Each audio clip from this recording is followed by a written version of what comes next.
He watched her every night through the hidden cameras in the house, without her ever suspecting. Until, on a stormy night, she broke the silence and looked where she shouldn't have. "You saw everything? Now come inside." The phrase that changed the two of them forever. If you enjoy love and romance stories, watch until the very end. You won't regret it. Subscribe to this channel and leave a comment telling us where you're listening to this beautiful story from. Let's continue. The rain beat against the windows of the bus climbing through the highlands towards Glenhaven, with the persistence of someone bearing bad news. Isadora Thorne clutched the worn-out bag on her lap and watched the drops trickle down the fogged-up glass, drawing crooked paths that seemed to mirror her own life. At 24, she had learned that invisibility was her best ally. To be seen meant to be judged, questioned, rejected, and Isadora already had too many scars to risk new wounds. The job at Durand Manor had come to her through a cleaning agency that didn't ask many questions about its employees' pasts. Night shift, good pay, a single requirement: absolute discretion. For someone who had spent her entire life being discreet out of necessity, it seemed like the perfect job. When the bus stopped at the final station, Isadora stepped out into the fine drizzle that turned the night into a blurred watercolor. Durand Manor was a 15-minute walk uphill, hidden behind high walls and iron gates that seemed to guard ancient secrets. She adjusted her simple uniform, black trousers, a white blouse, comfortable shoes, and began to climb the steep street, carrying a backpack with her basic belongings. Documents, a snack, a change of clothes, and a worn book she read during her breaks. The first time she saw the manor, Isadora felt a strange shiver run down her spine. The building rose like a shadow against the dark sky, with its pointed towers and tall windows that looked like empty eyes watching the night. It was an architecture that didn't quite fit the rugged Scottish landscape, something that could have been lifted from a European Gothic tale and transplanted into the Highland mountains. The gardens, even in the darkness, revealed meticulous care, but there was something melancholic in that perfection, as if nature itself respected the grief the house carried. Mr. Anthony, the maintenance supervisor, met her at the back gate. He was a man in his 60s with greying hair and a weary gaze, who seemed to carry the weight of many poorly kept secrets. "Are you the new cleaning girl?" he asked, examining her from head to toe with an expression that mixed suspicion and pity. "Yes, sir, Isadora Thorne." "Listen closely, girl," he said, opening the gate with an old key. "This place has its rules. You work on the ground floor and the first floor. Never, and I mean never, go up to the upper floors. Mr. Lawrence values his privacy very much, and anyone who doesn't respect that doesn't last a week here." Isadora nodded, accustomed to obeying orders without question. Throughout her life, she had learned that asking too many questions only brought trouble. "Is Mr. Lawrence home?" she asked, more out of courtesy than curiosity. "The master rarely leaves," Anthony replied, in a tone that suggested this was a conversation that should not continue. "You'll be working alone most of the time. It's better that way. Fewer complications." He led her through wide corridors decorated with old paintings and furniture that seemed to have been passed down through generations. The house was too quiet, as if even the objects themselves had learned not to make a sound. The walls, covered in period wallpaper, and the crystal chandeliers created dancing shadows that made Isadora feel small and intrusive. "Here are the cleaning supplies," Anthony said, opening a cupboard near the kitchen. "You start with the living room, then the library, the bathrooms, and finally the kitchen. The instructions are on this sheet. If you have any questions, you can find me at the groundskeeper's cottage, but try not to have any questions." Left alone, Isadora began her work with the meticulousness of someone who finds peace in repetitive gestures. Wiping, vacuuming, organizing, cleaning. These were actions that connected her to a simple and clear purpose, free from the emotional complications that always haunted her. The manor, despite its intimidating grandeur, was impeccably maintained, as if someone cared deeply about every detail. It was in the library that she first felt she was not alone. The room was imposing, with floor-to-ceiling shelves filled with leather-bound books. A wooden ladder provided access to the higher. Volumes and a marble fireplace dominated one of the walls. Isadora was cleaning a mahogany table when she heard footsteps on the floor above. They were not hurried or casual steps. They were slow, deliberate, like someone walking with the weight of deep thoughts. She paused for a moment, holding her breath. The footsteps stopped too. For the rest of the night, Isadora worked with the constant feeling of being watched. It wasn't paranoia. She had developed a keen instinct for detecting unwanted attention, a result of years living in shelters and boarding houses, where privacy was a non-existent luxury. But this time, the observation didn't feel hostile. It was more like curiosity. In the weeks that followed, Isadora established a routine. She arrived at 10 at night, worked until 5 in the morning, and caught the first bus back to the city. The manner slowly became familiar but never less mysterious. Small details began to catch her attention. A half-empty glass of whiskey on the living room table, always in the same place. Fresh flowers changed daily in a vase at the entrance, always white roses. The subtle scent of a masculine cologne that seemed to float through the corridors like an elegant ghost. And there were the photographs. Scattered throughout the house were portraits of a woman of striking beauty, dark, wavy hair, intense green eyes, a smile that mixed sweetness and mystery. She appeared alone in some photos, and in others with a tall, dark-haired man whom Isadora deduced was Lawrence Durand. But what intrigued her most was the expression in the woman's eyes. There was a deep sadness there, as if she knew something she couldn't say. One night, while cleaning the dining room, Isadora found a letter forgotten on the table. She didn't intend to read it, but the official letterhead caught her attention. It was from the Durand Foundation, dated 15 years ago. The header mentioned a care program for socially vulnerable children. Her heart quickened without her knowing exactly why. There was something familiar in those words, like a distant echo of a song she knew but couldn't remember. It was then that she heard the voice. "Have you found something interesting?"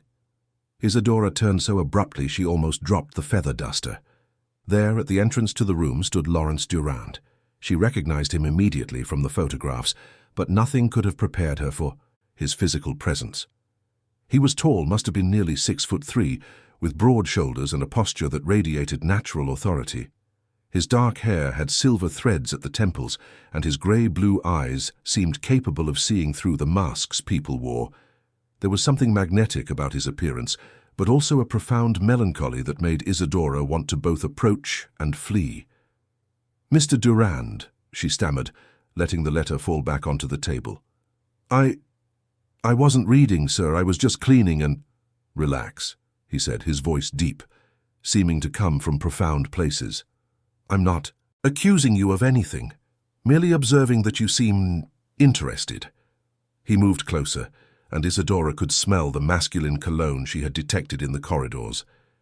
It was woody, with notes of cedar and something that reminded her of rain on earth. Lawrence picked up the letter and examined it for a moment, before folding it carefully. "Can you read?" he asked, not condescendingly, just with genuine curiosity. "Yes, sir. I finished high school." "Impressive. Most of the people who work here, well, it doesn't matter." He studied her for a moment that felt like an eternity. "What is your full name?" "Isadora Thorne, sir." Something shifted in his expression when she said her surname. It was subtle, a slight narrowing of his eyes, as if he were trying to fit a piece into a complicated puzzle. "Thorne," he repeated slowly. "It's an Old English name?" "I don't know, sir. I never knew my family." "An orphan?" The question was asked so naturally that Isadora answered before considering whether or not she should share personal information with her employer. "Yes, sir, I grew up in care." Lawrence nodded as if this information confirmed something he already suspected. They remained in silence for a moment, studying each other. Isadora felt that layers of communication were happening beyond words, something primitive and instinctive that made her feel both vulnerable and awake. "Are you afraid of me, Isadora?" he asked suddenly. The question caught her off guard. "Should I be, sir?" An almost imperceptible smile touched his lips. "That's a clever answer. Most people would lie and say no." "And what would be the right answer?" "There is no right answer, only honest ones." He put the letter in the inner pocket of his jacket. "You're doing a good job here," The house has never been so well cared for. Thank you, Mr. Durand. Lawrence, he corrected. When we're alone, you can call me Lawrence. There was something in the way he said it that made Isadora's stomach do a strange flip. It wasn't improper, not an advance. It was more like an invitation to cross an invisible line she didn't know existed. How are you finding it, working here? He asked, leaning against the dining table with a casualness that contrasted with the formality of the room. It's a unique place, she answered carefully. Very quiet. Does the silence bother you? No, sir. Lawrence, I like the silence. It's peaceful. Have you lived in noisy places? Shelters are always noisy. Too many people, not enough space, too many problems. She was surprised by her own honesty. There was something about him that made her want to talk, to share things she would normally keep to herself.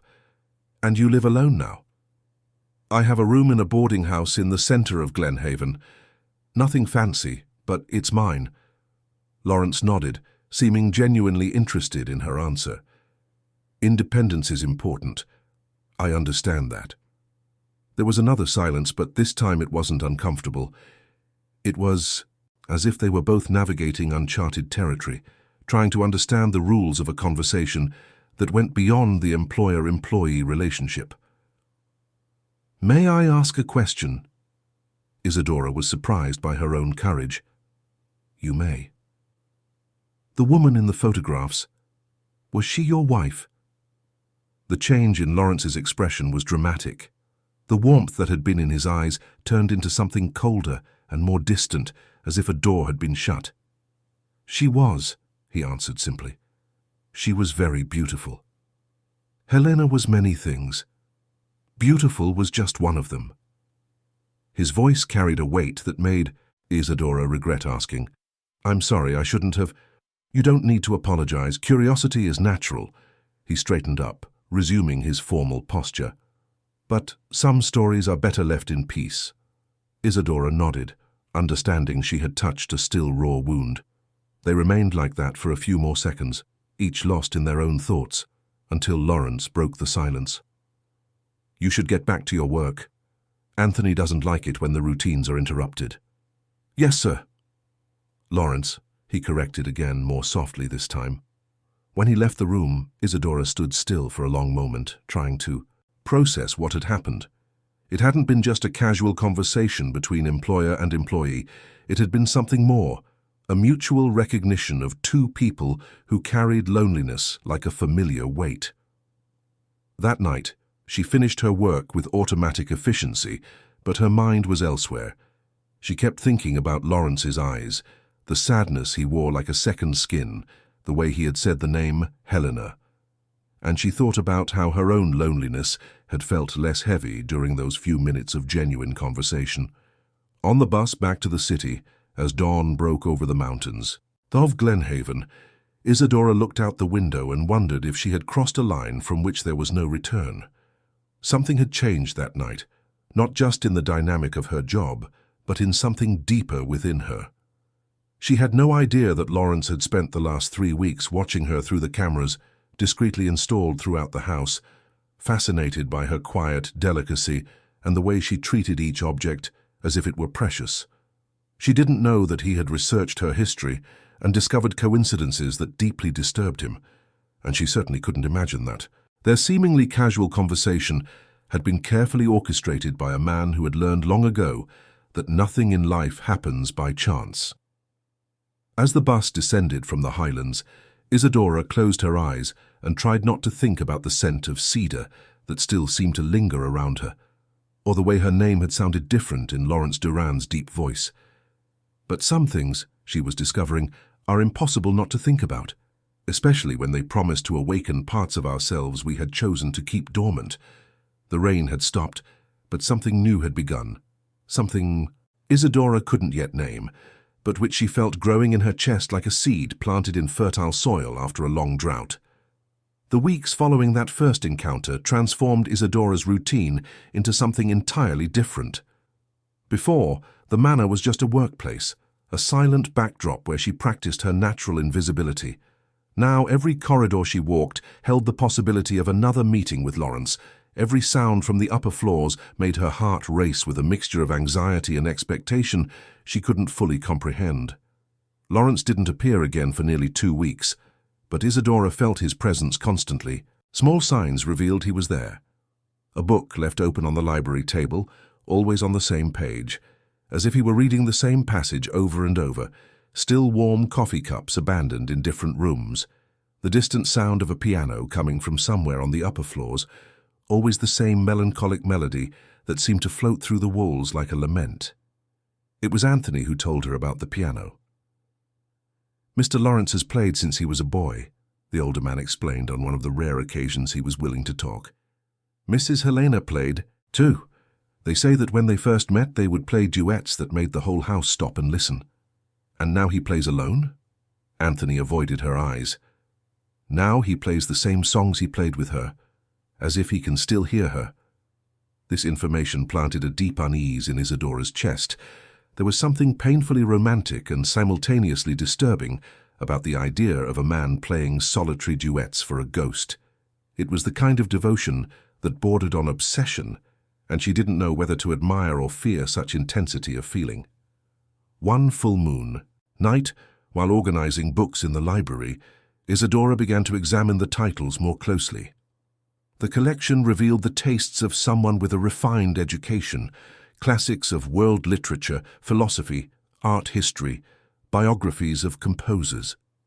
But there was one section that particularly caught her attention: books on psychology, childhood trauma, memory disorders.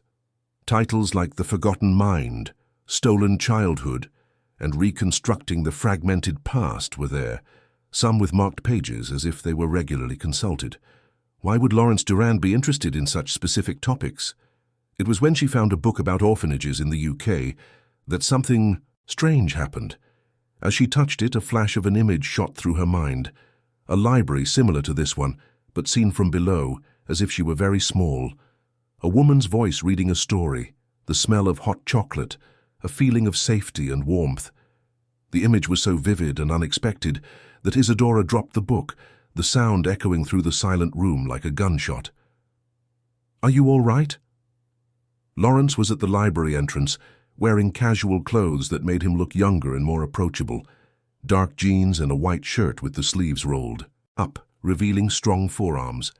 His hair was slightly disheveled, as if he had run his hands through it repeatedly. "Yes, The book slipped from my hand," Isadora stammered, bending down to pick it up. When she stood up, Lawrence was closer, close enough for her to feel the warmth radiating from his body. "This particular book," he said, taking the volume from her hands, his fingers briefly brushing against hers. "It's about the history of philanthropic orphanages in Scotland. An interesting choice of reading for someone who's working." "I wasn't reading," she replied quickly. "I was just organizing." Of course, there was something in his voice that suggested he didn't entirely believe her, but not in an accusatory way. "Are you interested in history?" "Sometimes, especially stories about—" She hesitated, not knowing why she was sharing this, about people who didn't have a traditional family. Lawrence watched her for a long moment, as if trying to decipher a complex code. "And you? Do you remember any specific orphanage where you lived?" The question should have sounded casual, but there was an intensity behind it that made Isadora feel like she was being tested. "I lived in several different places. Sometimes the memories get mixed up." It was true. Her childhood was a patchwork of institutions, temporary families, and periods in shelters that blurred into a hazy mass of forgotten faces and rules to be followed. "Memories can be treacherous," Lawrence said, carefully returning the book to the shelf. "Sometimes they protect, sometimes they deceive, and sometimes they simply hide until we're ready to face them." There was something prophetic in those words that made Isadora shiver. "Would you like to see something?" he asked suddenly. The question caught her off guard. "Sir?" "Lawrence," he corrected automatically. "There's a part of the house that, well, that might interest you, considering your natural curiosity about forgotten stories." Isadora knew she should refuse. Anthony had been clear about not venturing beyond her designated areas, but there was something in the way Lawrence looked at her, as if she were the first person in a long time to whom he wanted to show something significant. "I won't get into trouble." "With me? Never." He led her through corridors she hadn't known, up a marble staircase with carved mahogany railings. The second floor was even more elegant than the ground floor, with high ceilings and delicate frescoes that looked as if they had been painted by masters. Family portraits watched their passage, generations of stern-looking Durans who seemed to judge her presence in their sacred space. Lawrence stopped before a solid wooden door, different from the others. This one had more elaborate carved details, and an antique lock that he opened with a key he took from his pocket. "This was my grandfather's study," he explained, pushing the door open. "And then my father's, now it's mine, but I rarely come in here." The room was impressive. Bookshelves covered 3 of the 4 walls, an imposing desk dominated the center, and the 4th wall was covered with historical paintings and photographs. But what caught Isadora's attention most was a series of pictures showing children in what looked like institutional but luxurious settings. "The Durand Foundation," Lawrence said, noticing her focus. "My great-grandfather established it at the beginning of the last century. The family has always had philanthropic projects." Isadora moved closer to the pictures. The photographs showed well-dressed, well-fed children in environments that looked more like elite boarding schools than traditional orphanages. There was one photo in particular that made her stop. A large living room with leather armchairs and a fireplace where several children played under the supervision of an elegant woman. "Where did this foundation operate?" she asked, unable to take her eyes off the image. "Right here. This manor was, for decades, a home for selected children, special children in some way." "Special how?" "Intelligent, talented, or simply interesting." There was something in the way he said "interesting" that made Isadora turn to look at him. "And when did it stop?" 15 years ago. My father decided the foundation had served its purpose." 15 years. Isadora quickly did the math. She would have been 9 years old at the time, an age that fit perfectly into the hazy period of her memory when she had been transferred from an institution in Paisley to... where exactly? That specific period was always a blur in her mind, as if shrouded in a dense fog. "The children who lived here," she said slowly, "what happened to them when the foundation closed?" "They were relocated. Adoptive families, other institutions. The transition was carefully planned." But there was a hesitation in his voice, as if the official story didn't tell everything. Isadora continued to examine the photographs, and it was then that she saw something that made her world tremble. In a group photo in the right corner was a little girl with dark hair and large, sad eyes. She couldn't have been more than 8 or 9, but there was something unmistakably familiar about that face. "Lawrence," she said, her voice trembling, "this girl." He moved closer, looking over her shoulder at the photograph. Isadora could feel the tension in his body, as if he were bracing himself for something. "Do you know her?" he asked, but there was something in his voice that suggested he already knew the answer. Isadora touched the glass of the photograph with trembling fingers. I think it's me." The silence that followed was deafening. Lawrence didn't seem surprised, which was the most disturbing thing of all. "You knew," she said, turning to face him. "You knew I had lived here." "I suspected." "Why? Why did you hire me?" Lawrence took a deep breath, running a hand through his hair in a gesture she was beginning to recognize as a sign that he was dealing with something difficult. "Because when I saw your name on the list of candidates from the cleaning agency, something caught my attention. Thorne is an uncommon name in these parts, and when I researched your history, I found gaps that coincided perfectly with the period our foundation was active. So you brought me here as, what, an experiment?" "No." The answer was firm and immediate. "I brought you here because I felt you had the right to know where you came from, and because..." "Because what?" He looked into her eyes with an intensity that made her stomach clench. "Because something about you reminded me of someone I knew a long time ago, a child who lived in this house and who disappeared from my life without explanation. You knew me when I was a child? You don't remember me?" Isadora closed her eyes, trying to force the hazy memories to take shape. There were fragments there, an older boy who sometimes appeared during the summer, someone who treated her with kindness when the adults weren't looking, large hands teaching small fingers to play the piano. "You played the piano," she said suddenly. "You taught me a few notes. Did you remember the song I used to play for you?" And then, as if a dam had broken, the melody she had heard echoing through the house for the past few weeks made complete sense. It was the same simple tune someone had played for her as a child when she felt lost and scared in a house that was too big. "Why did you never say anything?" she asked, feeling tears burn her eyes. "Because I needed to be sure, and because—" He hesitated. "Because I needed to understand why you left so suddenly. I didn't choose to leave. Children never choose." "I know that now. But when I was a teenager and you just vanished, I thought maybe I had done something wrong." The vulnerability in his voice broke something inside Isadora. This powerful man, this heir to a dynasty, had for years carried the pain of losing a childhood connection that she couldn't even fully remember. "I don't remember choosing to leave," she said softly. "In fact, I barely remember anything from that period clearly.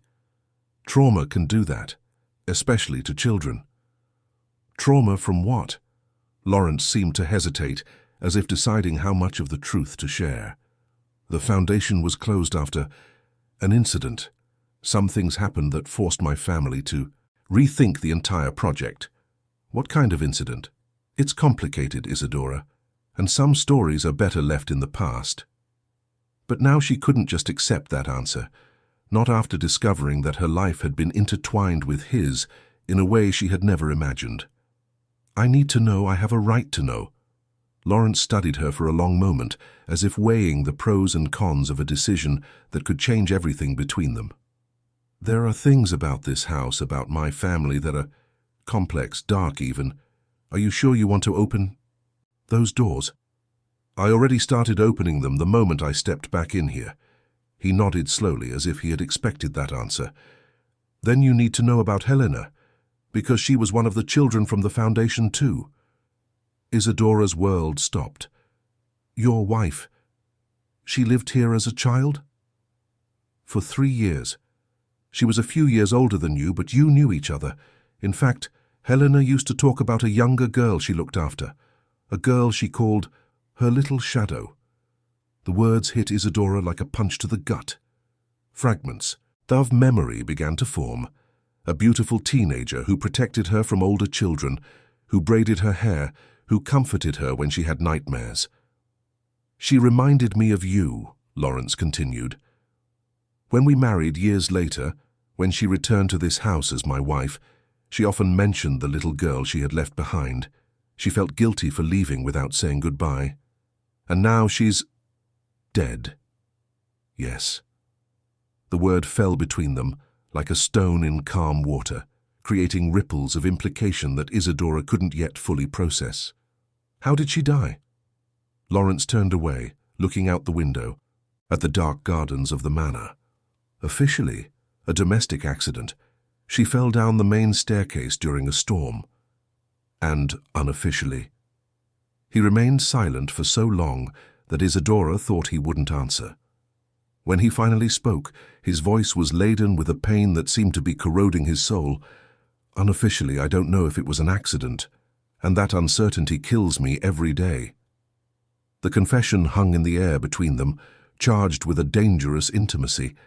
Isadora realized she had crossed into a territory where she was no longer just a curious employee. She had become a confidant to secrets that could destroy reputations, lives, futures. "Why are you telling me this?" she asked.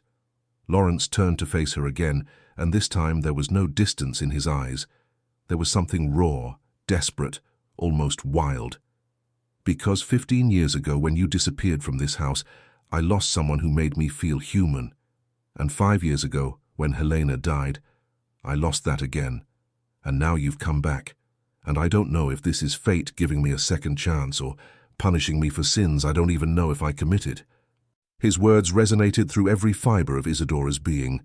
There was a brutal honesty there that was simultaneously terrifying and irresistible. "Lawrence, you should run from here," he said, moving closer to her.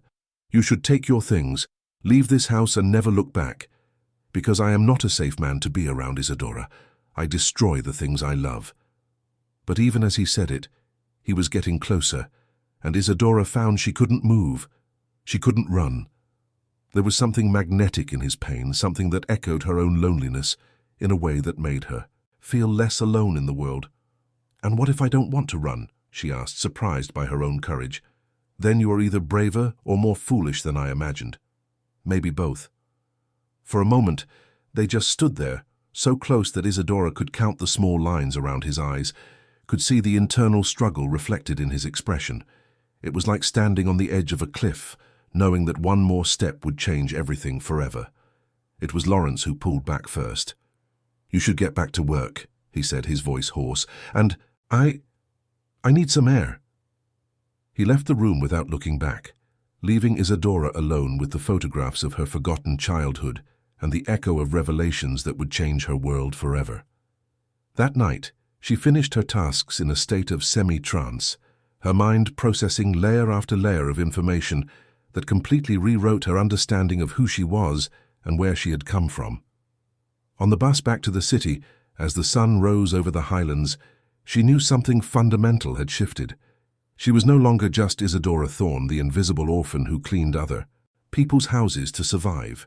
She was someone who had left marks on other people's lives, someone who had been remembered, sought after, wanted. And as dangerous as that might be, as much as her natural caution screamed at her to run, there was a part of her that finally felt alive after years of being dormant.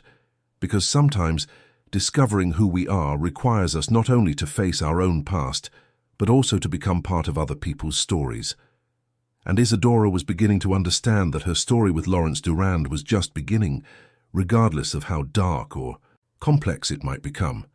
The days following that revelation in the study transformed the manor into a silent battlefield. Isadora continued to work, but now every object she touched, every room she cleaned, carried the weight of memories that refused to stay buried. And Lawrence seemed to be deliberately avoiding her, as if he regretted having opened those doors to the past. But avoidance, Isadora discovered, can be as powerful as proximity when it comes to intensifying feelings. Every time she heard his footsteps in the corridors and he didn't appear, every morning she left without having seen him, created a tension that grew inside her like a poorly healed wound. It was on a rainy Friday, 3 weeks after discovering her own photograph in the study, that things changed again. Isadora was cleaning the living room when she found an envelope forgotten between the sofa cushions. It had no address, just a name written in elegant handwriting: Helena. For a moment, she hesitated. Going through personal correspondence was a clear violation of Lawrence's privacy, but there was something about the way the envelope was hidden, as if someone had wanted to keep it secret, that piqued her curiosity. Inside the envelope was an old ornate key and a piece of paper with just a few words: "For when you are ready for the truth, H." The handwriting was different from the one on the envelope. This one seemed more hurried, more desperate. And the key, Isadora turned it between her fingers, feeling the cold weight of the metal. There was something familiar about it, as if she had held it before. Finding lost treasures. She almost dropped the key. Lawrence was at the entrance to the room, but there was something different about him. He looked thinner, with deep dark circles under his eyes as if he hadn't slept in days, and there was an intensity in his gaze that made her feel like a child caught doing something wrong. "I was cleaning and found this," she said, holding out the envelope. "I thought you'd want to know." Lawrence approached and took the envelope from her hands, examining it with an expression that mixed surprise and something that looked like fear. "Where exactly did you find this?" "Between the sofa cushions. It was well hidden." He looked at the key in her hand and his expression hardened. "Do you know what this key opens?" "I have no idea." "You're lying." The words were spoken with such certainty that Isadora felt as if she'd been slapped. "I'm not lying, Lawrence. Why would I lie? Because you remember more than you let on. Because there are things happening in this house that you're trying to uncover, aren't you? You didn't come here by chance. You didn't keep working here just for the money." There was an accusation in his voice that awakened a defensive anger in Isadora, an anger she had learned to control years ago, but which now emerged with full force. "You're right," she said, lifting her chin defiantly.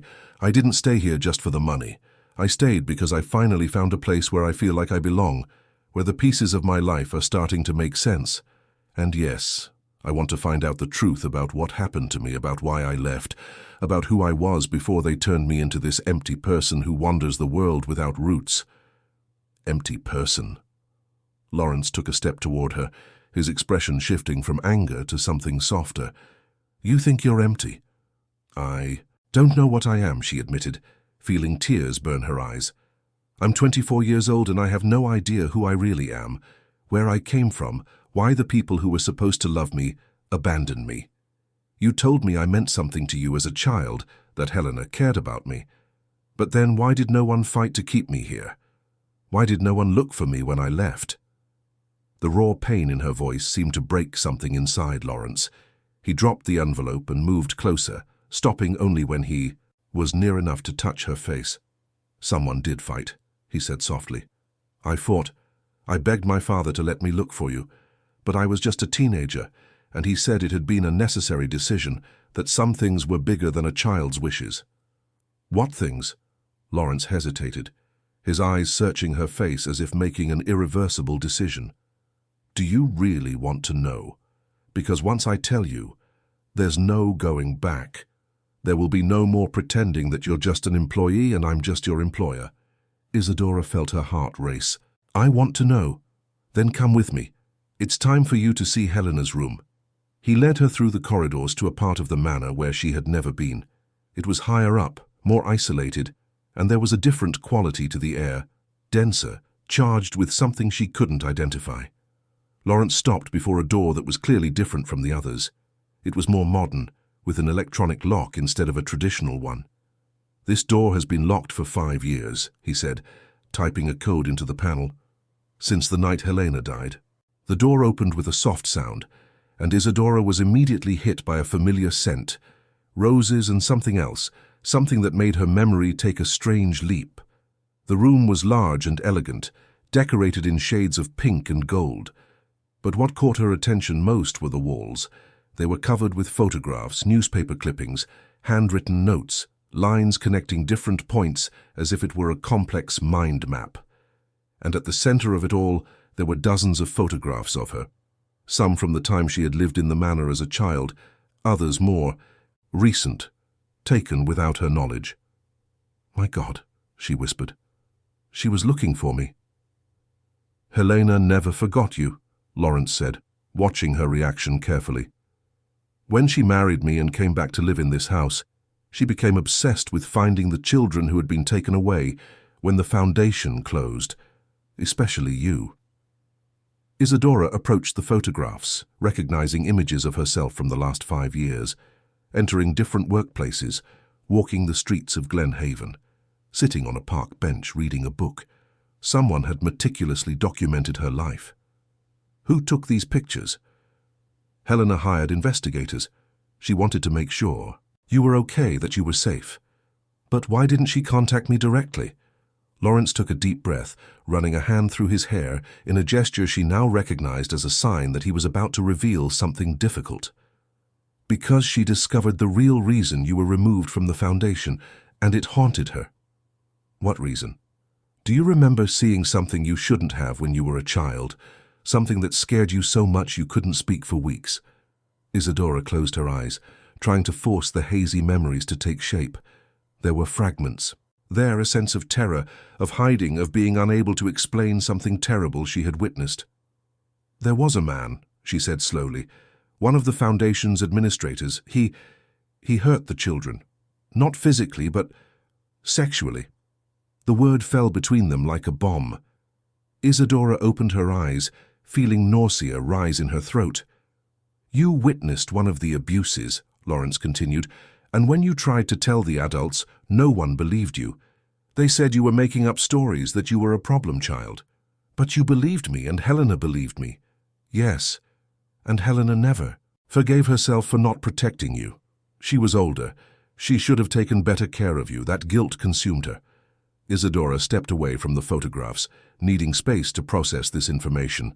Now she understood why her mind had blocked so many memories from that period. It wasn't just the trauma of abandonment. It was the trauma of abuse, of not being believed, of having her reality denied by the adults who were supposed to protect her. And the man who did it? He died in a car accident 3 years after you left. Helena always suspected it wasn't an accident. Are you saying she... I'm not saying anything, only that Helena had a very particular sense of justice.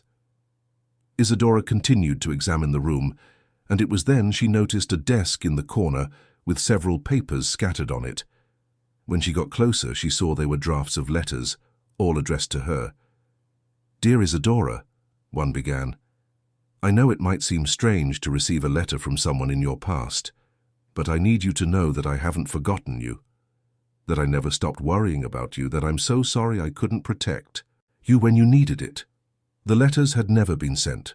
There were dozens of them, each one started and abandoned, as if Helena could never find the right words to express what she felt. Why did she never send any? Because she was afraid you wouldn't want to remember, that maybe it was better to leave the past buried. But then why all these investigations, all these photographs? Lawrence moved closer to her, and this time there was no hesitation when he touched her arm. Because love isn't rational, Isadora. When you love someone, when you care deeply about someone, you can't just let go, even when you know you should. There was an intensity in his voice that made her look at him with new understanding. He wasn't just talking about Helena. "Lawrence, Helena died the night she finally decided to look for you," he said, cutting her off. "She had found out where you lived, had decided she would finally try to make contact. She was coming down the stairs with the letter in her hand when she fell." "And you think it wasn't an accident?" "I think she was so nervous, so anxious about seeing you, again, that she wasn't paying attention to where she was stepping. And I think if I had been more supportive of her decision to find you, if I hadn't expressed my reservations about digging up the past, she might still be alive." The guilt in his voice was palpable, and Isadora felt her heart break a little for this man who carried the weight of so much regret. "You can't blame yourself for her choices, Lawrence." "Yes, I can, because I knew how much you meant to her, and instead of supporting her, I tried to protect her from a possible rejection. I tried to protect her the same way I tried to protect everything I love, by controlling, limiting, keeping it in a safe bubble." He moved away from her, walking to the window that overlooked the gardens. "Helena was feeling suffocated by me in the months before she died. She wanted more freedom, more autonomy, but I was so afraid of losing her that I ended up pushing her away. And now you're afraid of doing the same thing to me?" He turned to look at her, and there was a raw vulnerability in his eyes that she had never seen before. "I'm afraid of many things when it comes to you, Isadora. Afraid of repeating the same mistakes. Afraid that you'll find out who I really am and run away. Afraid that I'm incapable of loving someone without destroying them in the process." The brutal honesty of his confession moved something in Isadora's chest. She approached him slowly, each step a conscious decision to venture deeper into this dangerous territory. "And what if I don't run away?" she asked, echoing a question she had asked weeks before. "Then you are braver than anyone has a right to be. Or maybe I just understand what it's like to feel lost and alone, and I recognize that in someone else." They were close now, close enough that she could see the small scars on his face, close enough to feel the warmth emanating from his body. The tension between them had been building for weeks, fueled by revelations and forced proximity, and now it seemed to have a life of its own. "Isadora," he said, his voice hoarse, "if you get any closer, if we cross this line, there will be no pretending this is just curiosity about the past." "And what if I don't want to pretend?" Instead of answering with words, Lawrence raised his hand to her face, his fingers tracing the line of her jaw, with a tenderness that contrasted with the intensity in his eyes. "You have no idea what you do to me," he murmured. From the first day I saw you cleaning this house, trying to be invisible, you've been all I can think about. You remind me of who I used to be before the pain, before the guilt, before I became this broken man." "You're not broken," she said, covering his hand. With hers. "You're hurt. There's a difference." "How can you be so sure?" "Because I recognize the difference. I've spent my whole life watching people, trying to understand which ones are dangerous and which are just lost." "You're not dangerous, Lawrence. You're just a man who has loved so much that he's afraid to love again." Her declaration seemed to break his last barrier of resistance. He leaned in, resting his forehead against hers, breathing in rhythm with her. "If we get together," he said, "if we let this develop, I will hurt you. It's inevitable. I hurt the people. I love because I don't know how to love in a healthy way." "Then learn," she said simply. "Learn with me." It was then that he kissed her. It was not a gentle or hesitant kiss. It was the kiss of a starving man, of someone who had denied himself something essential for so long that when he finally allowed himself to have it, it was with an intensity that bordered on desperation. Isadora responded with equal fervor, all the weeks of unresolved tension and attraction exploding between them like a long-dammed storm. When they broke apart, they were both breathing heavily, and there was a fundamental shift in the air between them. They had crossed a line from which there was no return. "This complicates everything," Lawrence said, but he didn't move away from her. "Maybe some things need to be complicated," she replied. They remained like that for a moment, caught between desire and caution, between the past and the future, until the sound of a door slamming downstairs brought them back to reality. "Anthony," Lawrence said, reluctantly pulling away. "He comes to check the house before he leaves." Isadora nodded, understanding that the moment had passed, but something fundamental had changed between them. They were no longer employer and employee navigating a shared past. Now they were two adults who had admitted to an attraction that went far beyond nostalgia or curiosity. "The key," she said suddenly, remembering the object still in her hand. "You still haven't told me what it opens." Lawrence looked at the key, then at her, then at the walls covered with Helena's investigations. "It opens a place in this house where Helena kept her most disturbing findings about the Foundation's past. Things she thought were too important to destroy, but too dangerous to leave accessible." "And where is this place?" "In the cellar. There's a secret room that was built when my great-grandfather founded the house. Helena used it as her personal archive." Isadora looked at the key in her hand, feeling the weight of yet another decision that would change her life forever. "Would you take me there?" Lawrence hesitated. "Some truths are like poison, Isadora. Once you know them, they spread through your whole system until you can no longer ignore them." "I'm already poisoned by the lack of truth," she said. "Maybe it's time I chose my own poison." He watched her for a long moment, as if seeing something in her he hadn't noticed before. "All right," he said finally, "but not tonight. There are things I need to check first, preparations I need to make. Tomorrow. Promise?" "I promise." When she left Helena's room that night, Isadora knew she had entered a new phase of her life, a phase where she would no longer be a passive observer of her own existence, but an active participant in discovering who she really was. And as she descended the manor's stairs, she could feel Lawrence's gaze on her back, could feel the echo of that kiss still burning on her lips, and she knew there was no going back.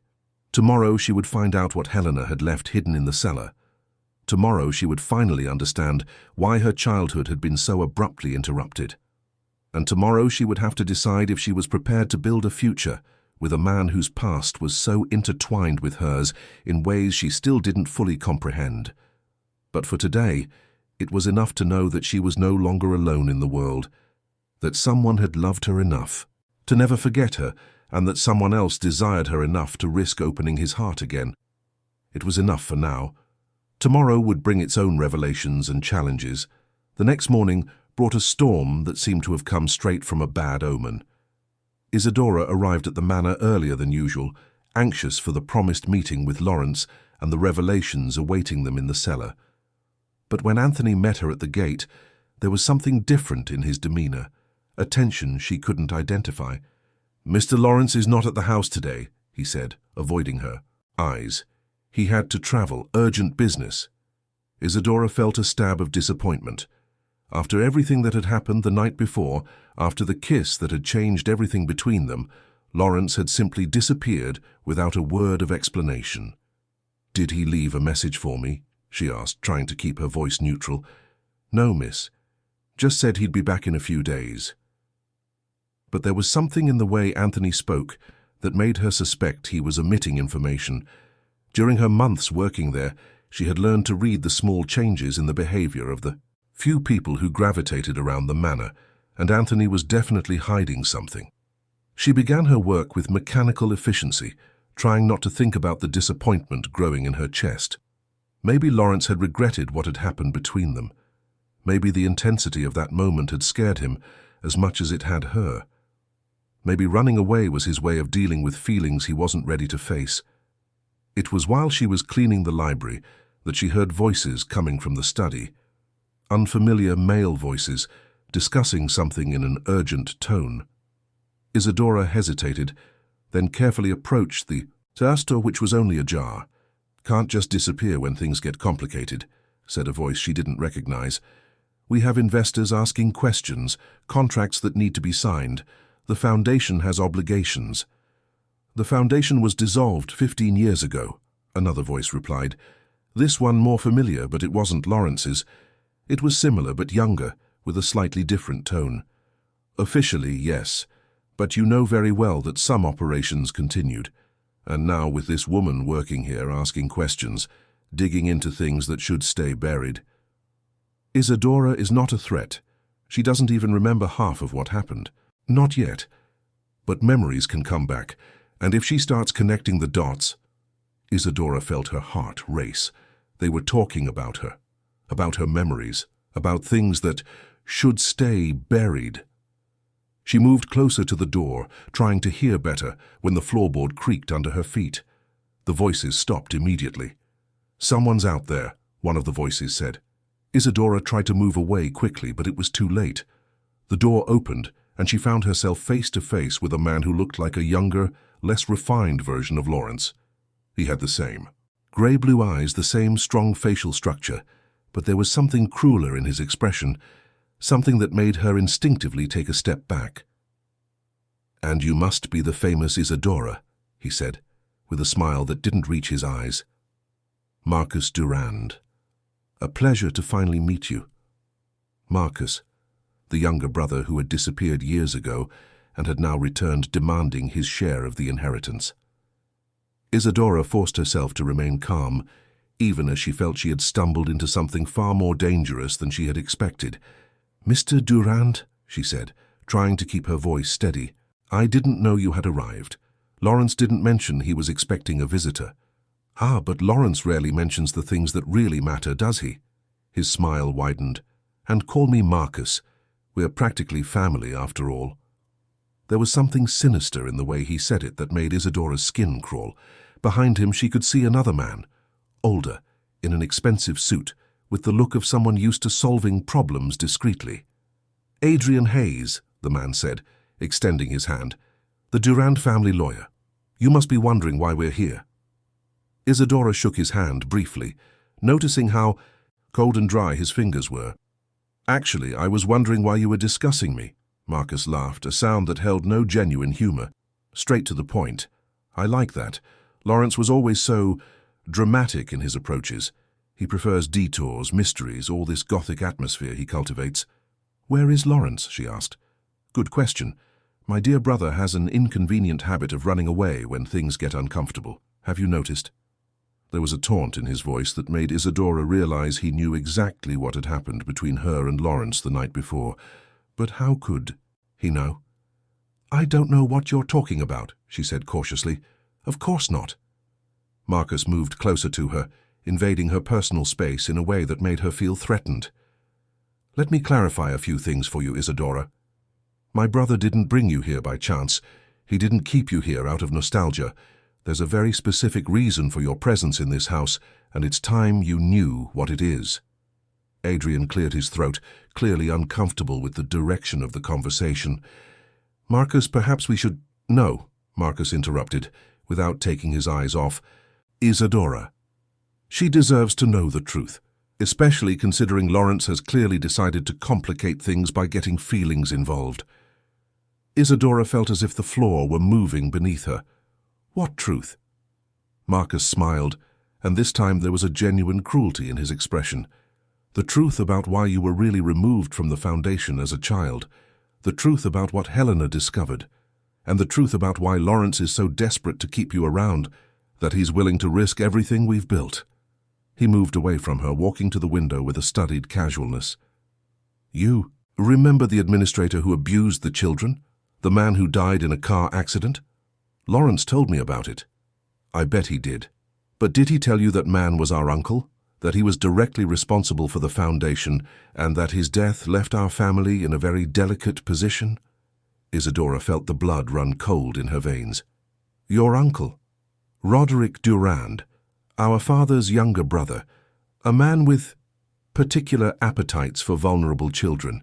And you, my dear Isadora, were the only witness who could have destroyed not just him, but our entire family. The words hit her like physical blows. You knew what he was doing? We suspected, but suspicions don't destroy family fortunes. Eyewitnesses do. Marcus turned to face her again. So you were removed, not to protect you, as Lawrence romantically likes to believe, but to protect the Durand reputation. And Helena, what did she discover? Helena discovered that you hadn't been placed with a loving adoptive family, as we claimed. She discovered that you had simply been discarded, thrown back into the system with no follow-up, no care, a traumatized child left to fend for herself to protect a family. Secret.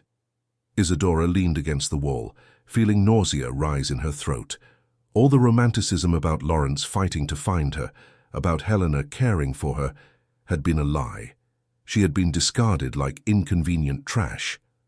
I see you're starting to understand, Marcus said with satisfaction. Helena became obsessed with finding you after that discovery. She wanted to confess everything, ask for forgiveness, try to make up for what our family had done. A noble idea, but completely impractical. Impractical why? Because compensation implies an admission of guilt, and an admission of guilt destroys fortunes, reputations, futures, especially when it involves child abuse and a cover-up. Adrian finally spoke up, clearly uncomfortable with the direction of the conversation. Marcus, perhaps we should discuss this more carefully. No, Adrian. I'm tired of being careful. I'm tired of letting Lawrence control the narrative with his fits of conscience and misplaced romanticism. Marcus turned his attention back to Isadora. Helena died because she was about to destroy everything our family had built, and Lawrence, in his misguided guilt, brought you right back into the center of it all. Are you saying Helena was murdered? Marcus laughed again, that humorless sound. I'm saying that when people become threats to certain organizations, accidents tend to happen. And I'm saying that you, my dear, are quickly becoming the same kind of threat. The implied threat hung in the air between them like toxic smoke. Isadora felt her survival training kick in, the same instinct that had kept her alive in dangerous institutions, on hostile streets, in situations where the only difference between safety and danger was her ability to read people and situations. What do you want? She asked, forcing her voice to remain calm. Clever, straight to the point. Marcus seemed to approve. We want your cooperation on a version of the truth that protects everyone involved, Lawrence included. And what would I get out of it? Your life, for starters, financial stability, and the chance to maintain whatever romantic illusions you might have developed about my brother. And if I refuse? Marcus's smile turned predatory. People who refuse our protection tend to find that the world can be a very dangerous place for orphans with no family or connections. Adrian cleared his throat again. What my client is trying to say is that there are mutual benefits to an amicable resolution of this situation. Where is Lawrence? Isadora asked again, ignoring the lawyer. In a private clinic in the Surrey Hills, Marcus replied casually, having a little nervous breakdown. Apparently the pressure of balancing conscience and self-preservation finally got to him. Isadora felt as if she had been punched in the gut again. Is he okay? Physically, perfectly, emotionally. Well, Let's just say that finding out you were starting to remember specific things upset him more than he could handle. What kind of specific things? Marcus exchanged a look with Adrian before answering. You mentioned the key you found yesterday. The key that opens Helena's secret archive in the cellar. How could he know that? Unless you were listening to us. This house has ears everywhere, Isadora. My grandfather was a very paranoid man, and that paranoia has proven quite useful over the years. She remembered the constant feeling of being watched, the small signs that Lawrence knew more about her routines than he should. Cameras, microphones. The manor was a surveillance network. Did Lawrence know you were listening? Lawrence installed half the equipment. How do you think he knew so much about your habits, your schedule, your little quirks? He was watching you, for months before you even arrived. The revelation hit her like an avalanche. All the romanticism about reconnection and fate had been a carefully orchestrated lie. Lawrence hadn't fallen for her. He had been manipulating her from the very first moment. I see you're starting to put the pieces together, Marcus said with satisfaction. My brother is many things, but spontaneous is not one of them. Every casual encounter you had, every emotional revelation, every moment of vulnerability was carefully planned. Why? The word came out as a broken whisper. To control you, to ensure that when your memories returned, and they always do eventually, you would be emotionally invested in protecting him rather than exposing him. Isadora moved away from them, needing space to process the magnitude of the betrayal. Everything had been a lie. The moments of intimacy, the vulnerable confessions, even the kiss that had changed everything for her. It had all been manipulation. But there's one thing Lawrence didn't count on, Marcus continued. He didn't expect to actually fall for you in the process. And that emotional mistake is threatening our entire carefully constructed arrangement. How so? Lawrence now wants to protect you for real. He wants to confess everything, ruin the family, destroy generations of work because of misguided feelings of guilt and an inconvenient passion. Adrian finally spoke up again. What we are proposing is a solution that protects everyone involved. You sign some documents, agree to certain restrictions, and in return you receive substantial compensation and the assurance that you can live your life without interference. What kind of documents? Non-disclosure agreements. Statements that you have no specific memories of events at the Foundation, that sort of thing. And if I want to see Lawrence first, talk to him before I decide anything? Marcus and Adrian exchanged another look, and she saw something pass between them that made her realize Lawrence wasn't just at a clinic voluntarily. Lawrence is indisposed for visitors at the moment, Marcus said carefully. But I can assure you he would support our proposal. After all, he also has a lot to lose if certain information were to become public. Isadora realized she was cornered. Without Lawrence, without allies, without full knowledge of the situation, she was completely vulnerable. But years of survival had taught her that when you have no power, the only option is to pretend you do until you find an opportunity to escape. I need to think, she said. This is a lot of information to process at once. Of course, Marcus said, but there was a warning tone in his voice. But don't think for too long. Situations like this tend to resolve themselves one way or another, and it's better for everyone when the resolution is amicable. When they left, leaving her alone in the library, Isadora sat in one of the leather armchairs and tried to organize her thoughts. She had been manipulated, betrayed, threatened. Everything she had started to believe about her past, about Lawrence, about the possibility of belonging somewhere, had been carefully constructed to control her. But there was one thing Marcus didn't know. There was one thing that perhaps even Lawrence didn't know. She still had the key, and more importantly, she knew where the cellar was, and she knew that tonight she would be alone in the manor, with access to whatever Helena had left hidden down there. If she was going to be manipulated and threatened, at least it would be with full knowledge of the truth. Isadora put the key in her pocket and went back to work, but now every move was calculated. She was planning her own investigation, her own search for answers that no one else was willing to give her honestly. Because if there was one thing that years of abandonment and survival had taught her, it was that the only person she could completely trust was herself. And tonight she would find out exactly what she had gotten into, who Lawrence Durand really was, and what the true price of her survival was in this dangerous game where she had become an unwilling piece. The time for well-intentioned lies and careful manipulations was over. Now it was time for the raw truth, no matter how painful it might be. And deep in her heart she desperately hoped that when she found that truth, there would still be some way to save what had grown between her and Lawrence.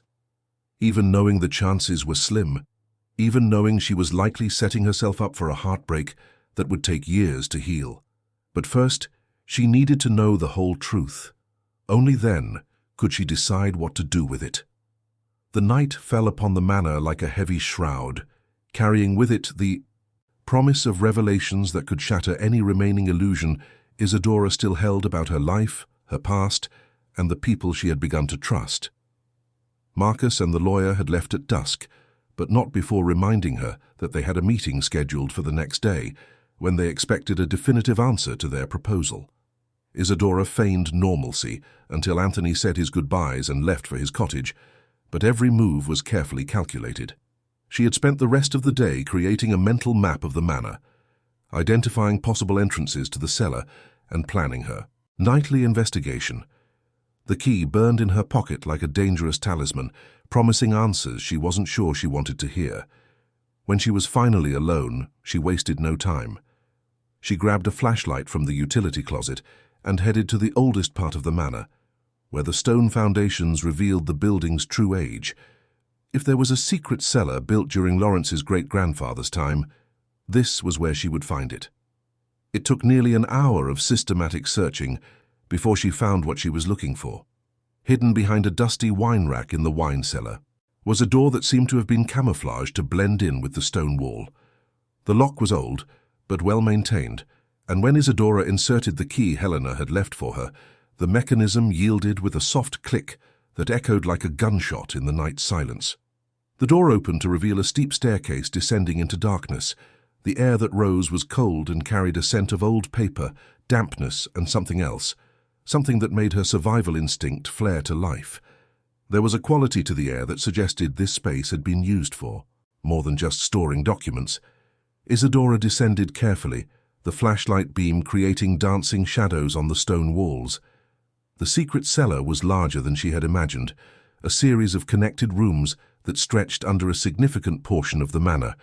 The first room was filled with meticulously organized archives, shelves packed with folders and boxes labeled with dates spanning decades. But it was in the second room that she found the true horror. The walls were covered with photographs, hundreds of them. Children from different eras, some clearly taken without the subject's knowledge, others posed in ways that made Isadora's stomach turn. In the center of the room was a table with photo-developing equipment, some still with dried chemicals in the trays, as if it had been recently abandoned. Isadora approached the photographs with growing horror. She recognized faces from her own childhood, children who had lived at the foundation, some she had known, others who were from before her time.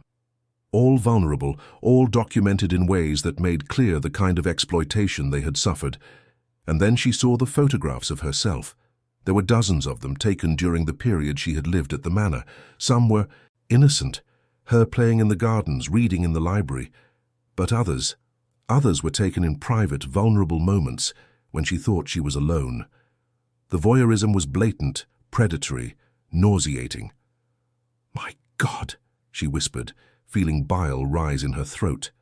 It was then that she heard the footsteps. Isadora froze, listening to the sound of someone descending the stairs she had just used. She quickly switched off the flashlight and hid behind the archive shelves, her heart pounding so hard she was sure anyone could hear it. The beam of a more powerful flashlight flooded the room, and she heard a familiar voice, but it wasn't Lawrence's. "I knew you'd come here," Marcus said, his voice echoing off the stone walls. "Helena left very obvious clues for someone with your natural curiosity." Isadora remained motionless, waiting to see if he knew exactly where she was, or if he was just trying to provoke her out of hiding. "You can come out, Isadora. I know you're there, and there are things I need to show you, things that will make our conversation tomorrow much more productive." Realizing she had no choice, Isadora stepped out from her hiding place, keeping her own hands visible and a neutral expression on her face. Marcus was standing at the entrance to the room, watching her with an expression that mixed amusement and approval. "Impressive, isn't it?" he said, gesturing to the photographs on the walls. 3 generations of meticulous documentation. My great-grandfather was a very thorough man in his interests.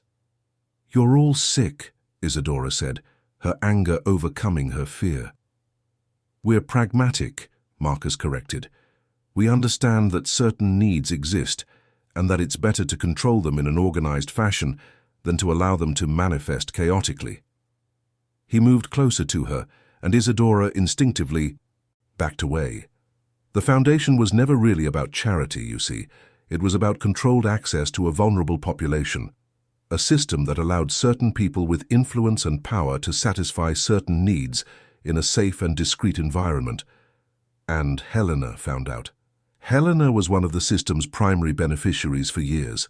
Why do you think she was so well treated, so well educated? She was one of the favorites. Isadora felt as if the floor was opening up beneath her. "You're lying," Marcus laughed. "Am I? Then why did she come back?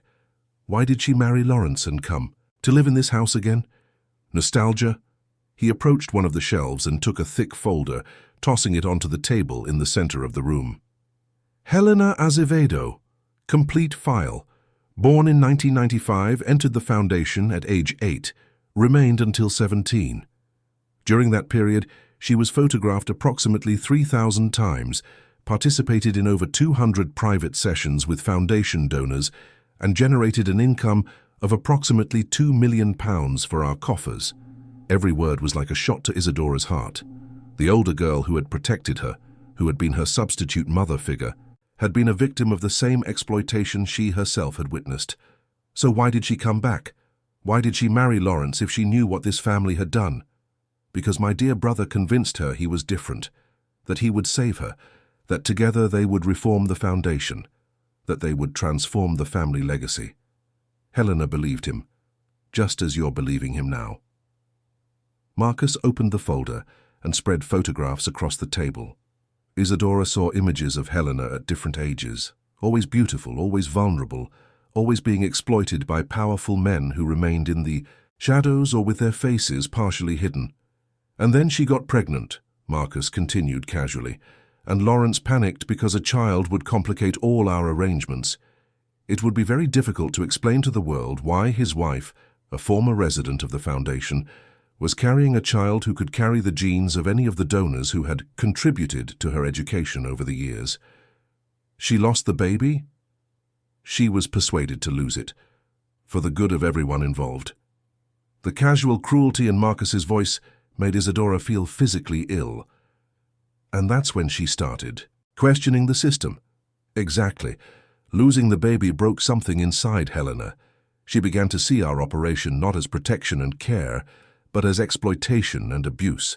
She started asking questions, investigating, threatening exposure." Isadora looked again at the photographs scattered on the table, and it was then she noticed something that made her blood run cold. In several of the images, there was a young man in the background, not participating directly, but clearly present during the sessions. It was Lawrence. "You're starting to understand," Marcus said, noticing her expression.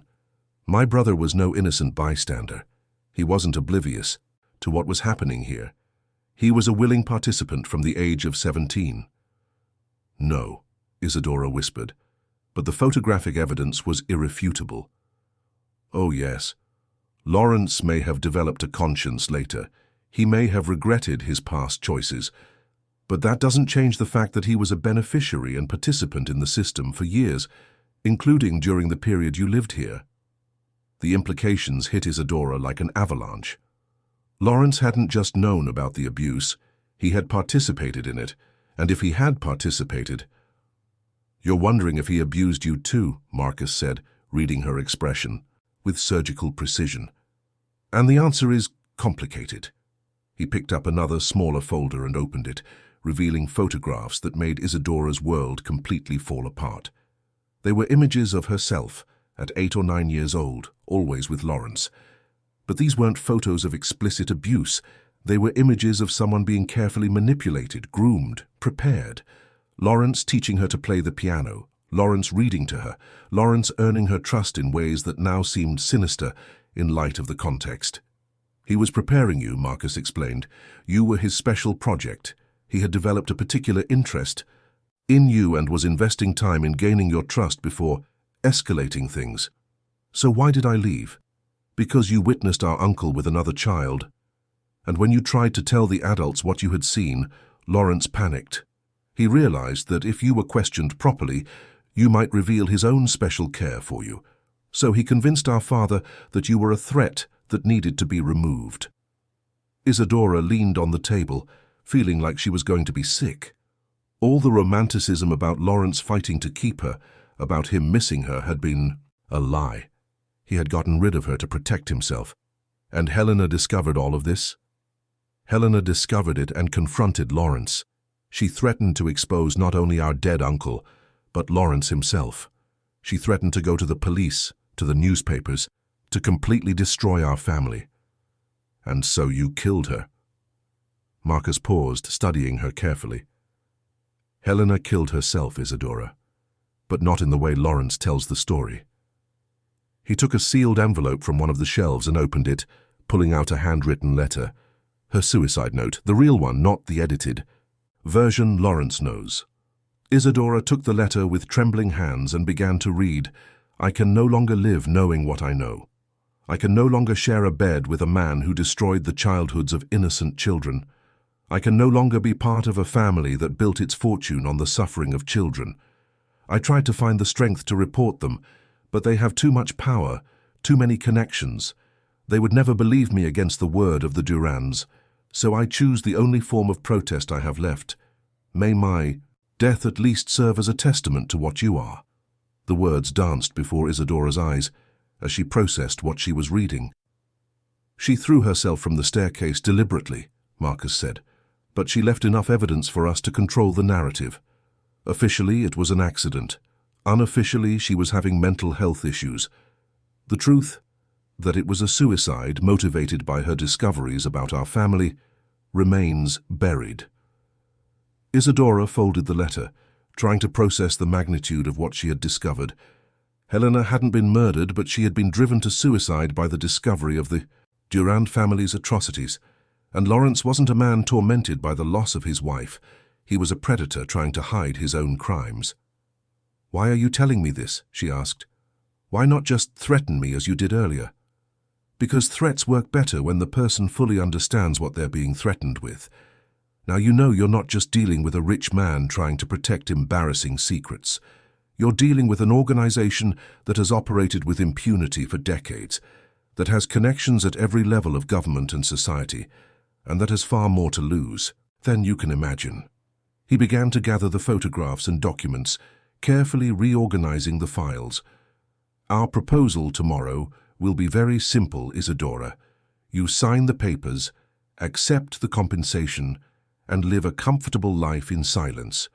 Or you try to fight us and discover that orphans with no family or connections can disappear from this world very easily without a trace. And Lawrence, what happens to him in this arrangement? Lawrence will continue to be treated for his nervous breakdown until he is ready to resume his family responsibilities. When he returns, he will find that you have decided to leave to start a new life elsewhere. Sad but understandable given the circumstances. He'll never know you threatened me. He'll never know you discovered the truth about him. And perhaps that's a kindness, considering he genuinely seems to have developed feelings for you. Marcus headed for the stairs, then stopped and turned to her one last time. You have until 2 o'clock tomorrow afternoon to make your decision, Isadora. I truly hope you make the smart one. It would be a shame to waste a survivor as competent as you. When he left, leaving her alone in the cellar with the horrors she had uncovered, Isadora sat on the cold stone floor and allowed herself to cry for the first time in years. She cried for Helena, who had suffered so much and had been driven to despair. She cried for the child she had been, innocent and vulnerable. She cried for what she had believed was growing between her and Lawrence, and she cried because she now understood that she was completely alone against a family that had destroyed lives for generations and would not hesitate to destroy hers as well. But when the tears stopped, something else emerged in their place. Not resignation or despair, but a cold, hard determination like steel. She had survived abandonment, abuse, poverty, and loneliness. She had built a life from nothing, had become strong precisely because no one had ever fought for her before. Maybe it was time to fight for herself, in a way the Durans would never expect from a supposedly helpless orphan. Isadora stood up, dried her eyes, and began to systematically photograph all the documents and evidence she had found. If she was going to face this family, she would be armed with the complete truth about their crimes. Because there was one thing Marcus didn't know about her. There was one thing that not even Lawrence knew. She was no longer the scared child who had been removed from this house 15 years ago. She was a woman who had learned to survive in the real world, who understood how power worked, and who had absolutely nothing to lose. And people with nothing to lose are the most dangerous of all. The game was just beginning, and this time she would play by her own rules. Isadora didn't sleep that night. She spent the hours before dawn meticulously organizing all the evidence she had discovered in the cellar, creating digital and physical copies, planning every move as if organizing a military campaign. Because, in many ways, that's exactly what she was doing. At 7 in the morning, when Anthony arrived for his daily tasks, she was waiting for him in the kitchen with fresh coffee and a proposal that would change everything. "I need you to help me with something," she said, carefully watching his expression. "And I know you'll want to help when you hear what it is." Anthony looked at her with suspicion. During the months working alongside him, Isadora had noticed small signs that the older man carried his own secrets and regrets about the family he had served for decades. "What kind of help?" he asked cautiously. "The kind that involves finally doing the right thing after years of pretending certain things don't exist." She placed one of the photographs she had found in the cellar on the table, an image of a girl who couldn't have been more than 10, clearly in an exploitative situation. Anthony's reaction was immediate and visceral. "Where did you find this?" he asked, his voice rough, with restrained emotion. "In Helena's secret archive. And there are hundreds more, Anthony. Decades of evidence about what really happened at the foundation." The older man sat down heavily in a chair, seeming to have aged 10 years in a few seconds. "I knew there were wrong things happening, but they said it was to protect the children, that it was better than leaving them on the streets. Do you know where Lawrence really is?" Anthony hesitated, then nodded. "In a private clinic in the Surrey Hills, but it's not a nervous breakdown like Marcus said. They're keeping him, sedated against his will." The confirmation of Isadora's instincts solidified her determination even further. "Can you get me to him? It would be dangerous, for all of us. More dangerous than allowing a family of predators to continue operating with impunity." Anthony looked at the photograph on the table for a long moment, then raised his eyes to meet hers. "My granddaughter is that girl's age," he said softly. "If someone did that to her..." "So you'll help me?" "I'll do more than that. I'll give you information that will make it impossible for them to deny or cover up. Anything you decide to do with this evidence." For the next 2 hours, Anthony told Isadora about 2 decades of suppressed suspicions, of small pieces of evidence he had chosen to ignore, of times he had seen things he shouldn't have. More importantly, he gave her names of other staff who had witnessed things over the years, names of former residents who might be willing to talk, names of powerful people who had frequented the manor during the Foundation's years of operation. "There's a journalist in London," he said, "Clara Jennings from The Guardian. She tried to investigate the Foundation 5 years ago, but she couldn't get enough evidence. With what you have now, she'd publish the story. She would destroy the Durans, and they know it, which is why they're keeping Lawrence away from anyone who might influence him to cooperate with an investigation." At 9:30 that morning, Isadora was at the Glenhaven bus station with a small bag containing copies of all the evidence and the contact information Anthony had provided. Her plan was risky, but it had layers of protection built into it. The journey to the Surrey Hills took hours, time she used to refine every detail of her strategy. It wasn't just about exposing the Durand family's crimes, it was about finding out if there was anything real in what had grown between her and Lawrence, or if it had all been manipulation from the start. The private clinic where Lawrence was being held was discreet and expensive, the kind of place where wealthy people deal with family problems away from the public eye. Isadora spent 2 hours observing the location, identifying guards, entrances, staff routines, before making her move. The afternoon shift nurse was a middle-aged woman with a tired look who was clearly not entirely comfortable with the involuntary nature of some patients' admissions. "I'm Mr. Duran's wife," Isadora lied with a conviction that surprised her. "I've come to visit him."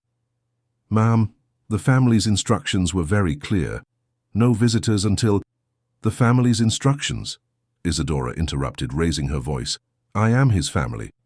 And if you don't allow me to see my husband immediately, I'll have to consider this kidnapping and call the police." The nurse's confusion, combined with Isadora's natural authority when she was determined, was enough to create an opening.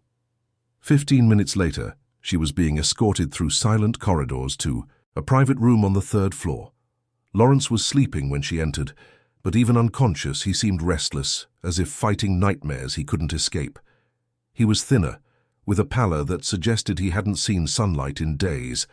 There was a fragility to him that Isadora had never seen before, as if the mask of control he always wore had been completely stripped away.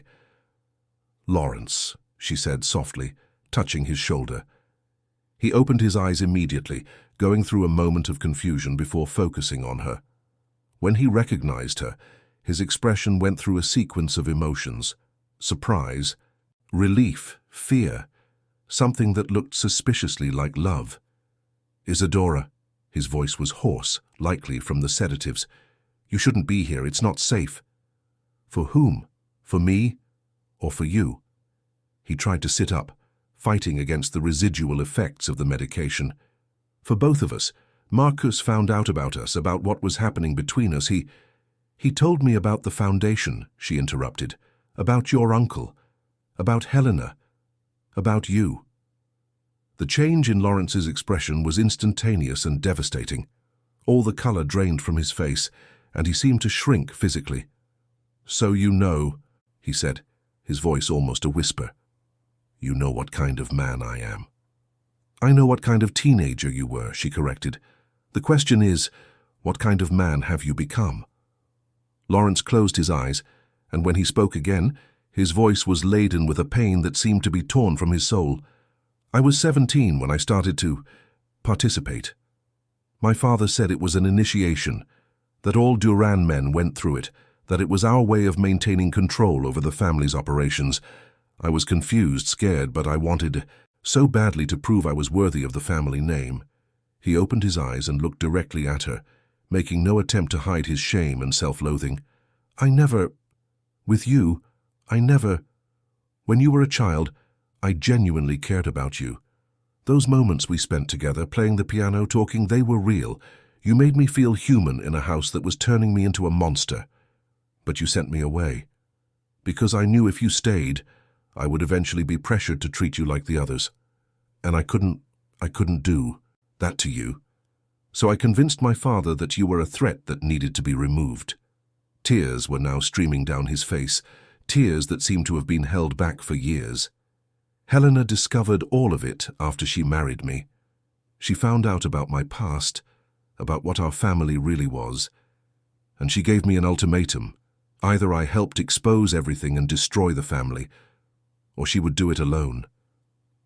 And you chose the family." "I was scared," he admitted.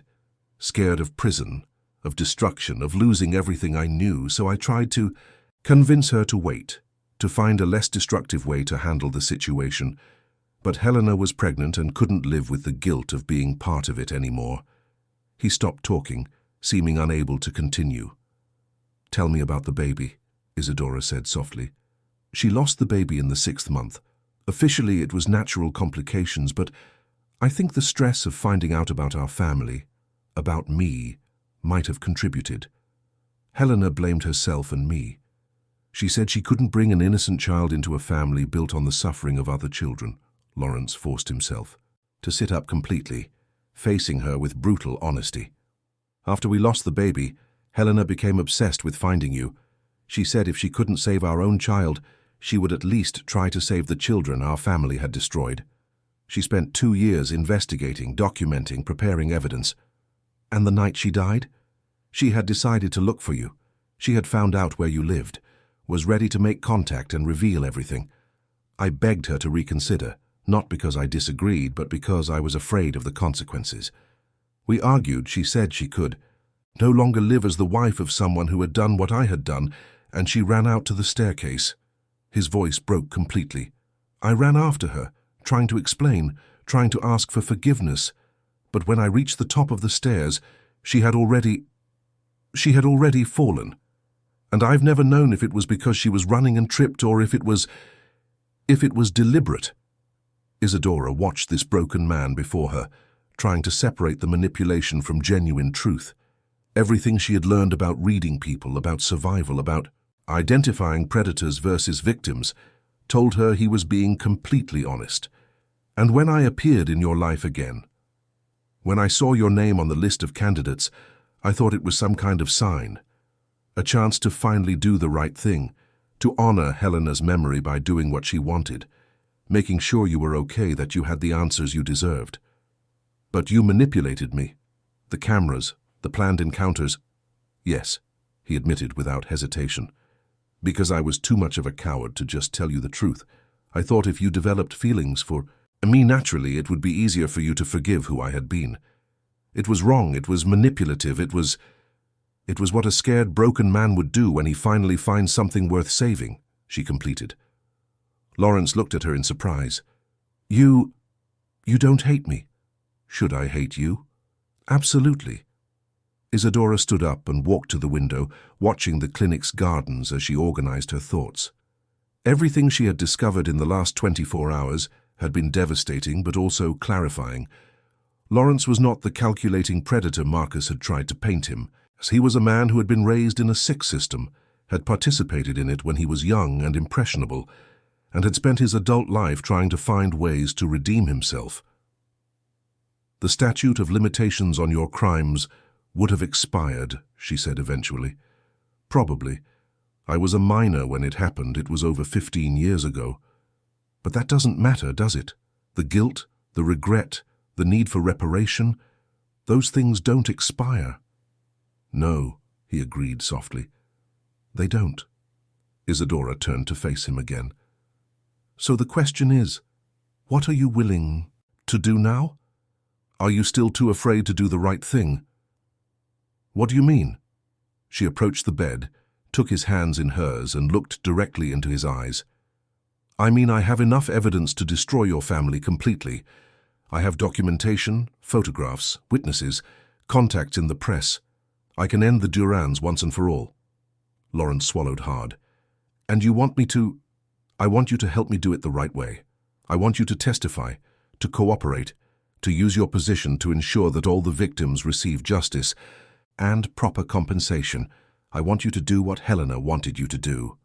Isadora, if we do this, I'll lose everything. The family fortune, the manor, my social standing, everything. And does that matter to you? Lawrence looked down at their joined hands, then back up at her face.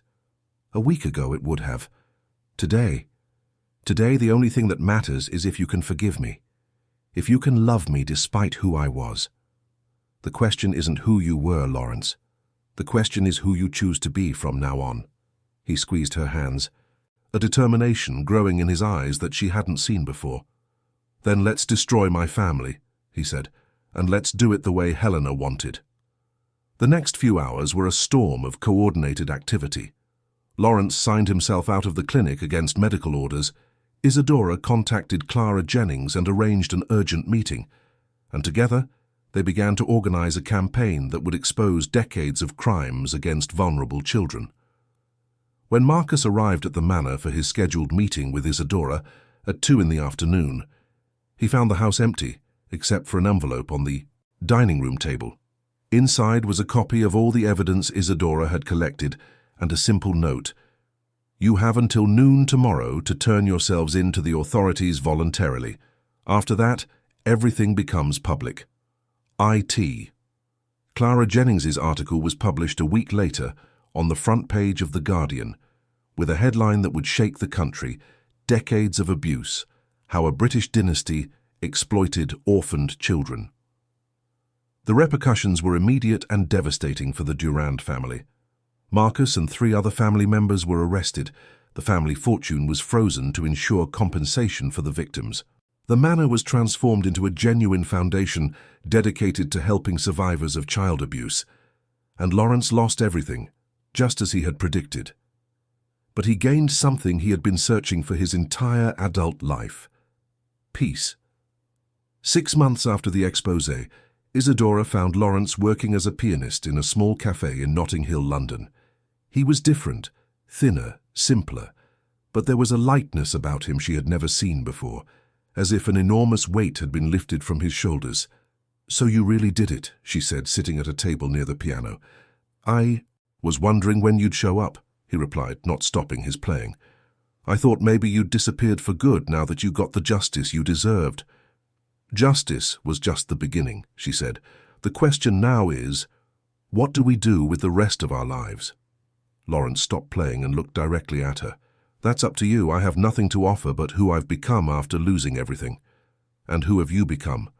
"Someone who plays piano in cafes for people who have never heard of the Durands.